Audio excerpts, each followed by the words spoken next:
চার দফা দাবিতে আন্দোলনরত ডিপ্লোমা মেডিকেল শিক্ষার্থীদের সাথে পুলিশের দফায় দফায় সংঘর্ষ হয়েছে। এতে রণক্ষেত্রে পরিণত হয় রাজধানীর শাহবাগ ও ঢাকা বিশ্ববিদ্যালয় এলাকা। এ সময় আহত হয়েছেন বেশ কয়েকজন শিক্ষার্থী।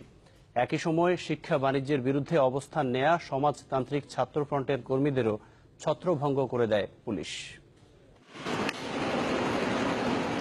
কখনো টিয়ার শেল, কখনো জলকামান, এ যেন রণক্ষেত্র।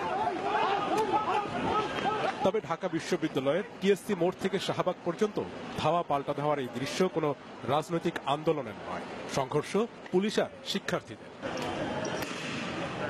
উচ্চশিক্ষা সহ 4 দফা দাবিতে গত বছর থেকে আন্দোলন করছেন ডিপ্লোমা মেডিকেল বা ম্যাথসের শিক্ষার্থীরা।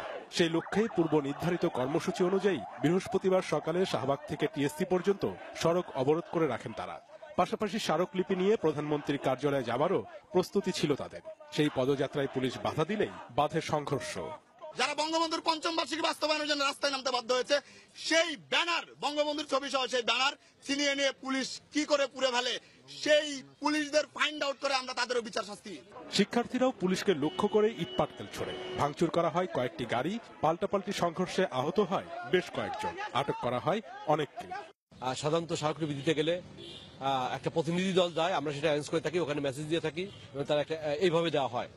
তারা এখানে সবাই দলবদ্ধ হয়ে তো ভাবে যে স্মারকলিপি দেওয়া যায় না।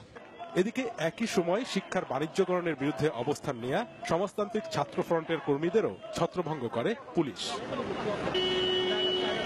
দাবি না মানা পর্যন্ত কেন্দ্রীয় শহীদ মিনার প্রাঙ্গণে অবস্থানের ঘোষণা দেন ম্যাথস শিক্ষার্থীরা। পুলিশ কিভাবে ধরপাকড় করলো এটি আপনারা দেখলেন। নীল মাহবুব, চ্যানেল 24, ঢাকা।